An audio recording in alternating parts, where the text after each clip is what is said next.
जेठ कृष्ण चतुर्थी सौभाग्य एवं पति प्रदायिनी है। इस दिन आखू यानी मूषक रथा नामक गणेश जी की पूजा भक्ति पूर्वक करनी चाहिए। इस दिन घी निर्मित भोज्य पदार्थ अर्थात हलवा, लड्डू, पूड़ी आदि बनाकर गणेश जी को अर्पित करें। ब्राह्मण भोजन के बाद स्वयं भोजन करें। इसकी कथा इस तरह है। सतयुग में 100 यज्ञ करने वाले एक पृथु नामक राजा थे। उनके राज्य में दयादेव नामक एक ब्राह्मण रहते थे। वेदों में निष्णात उनके 4 पुत्र थे। पिता ने अपने पुत्रों का विवाह गृह सूत्र के वैदिक विधान से कर दिया। उन 4 बहुओं में बड़ी बहू अपनी सास से कहने लगी, हे सासू माँ, मैं बचपन से ही संकट नाशन गणेश चतुर्थी का व्रत करती आई हूँ।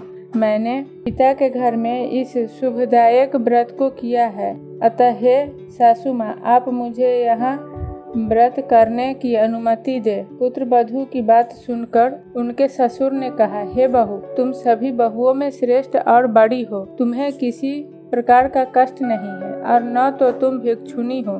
ऐसी स्थिति में तुम किस लिए व्रत करना चाहती हो? अभी तुम्हारा समय उपभोग करने का है। ये गणेश जी कौन है? फिर तुम्हें करना ही क्या है? कुछ समय के पश्चात बड़ी बहू गर्भवती हो गई।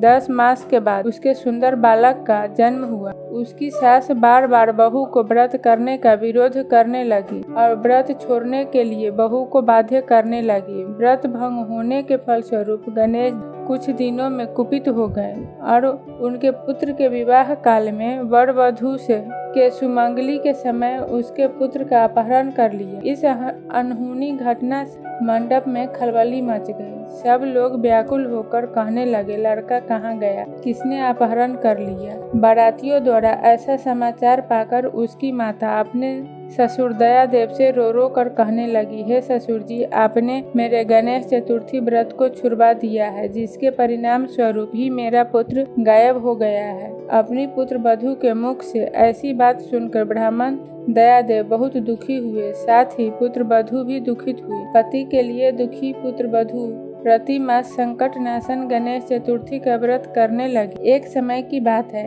कि एक वेदज्ञ और दुर्बल ब्राह्मण भिक्षाटन के लिए इस मधुर भाषिनी के घर आया। ब्राह्मण ने कहा कि हे बेटी, मुझे भिक्षा स्वरूप इतना भोजन दो कि मेरी क्षुधा शांत हो जाए। इस ब्राह्मण का विधिवत पूजन किया।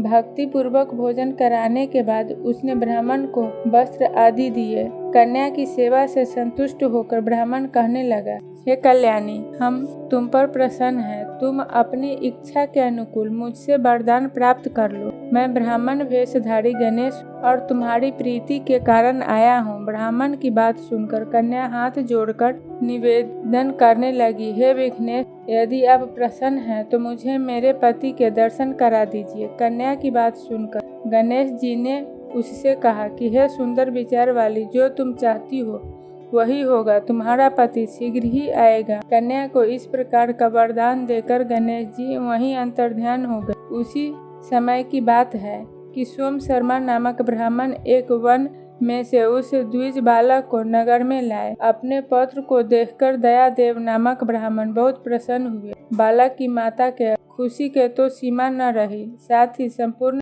नगरवासी भी खुश हुए। बालक की माता ने पुत्र को छाती से लगा लिया और कहने लगी, गणेश जी के प्रसाद से ही मैंने खोए हुए पुत्र को प्राप्त किया है। उसे नए वस्त्र आभूषण से अलंकृत किया। दयादेव को बारंबार सोम शर्मा को प्रणाम कर कहने लगे कि हे द्विजराज, आपकी कृपा से मैंने खोए हुए पुत्र को प्राप्त किया है। खोया हुआ बालक घर में आ गया। सोम शर्मा को सुस्वादु भोजन कराकर धोती दुपट्टा से विभूषित करके गोदान दिया। फिर से मंडप का निर्माण करके विधि पूर्वक वैवाहिक कार्य संपन्न किया। इससे सभी नगरवासी प्रसन्न हुए। वह भाग्यशालिनी कन्या अपने पति को पाकर धन्य हो उठी। जेठ मास के कृष्ण पक्ष की चतुर्थी मनुष्यों के मनोरथ को पूर्ण करती है। इस दिन नर नारियों को एक दंत गणेश की पूजा करनी चाहिए। पूर्व कथित रीति से भक्ति पूर्वक जो व्यक्ति इस व्रत एवं पूजन को करेंगे, उनकी संपूर्ण इच्छाएं पूरी होगी।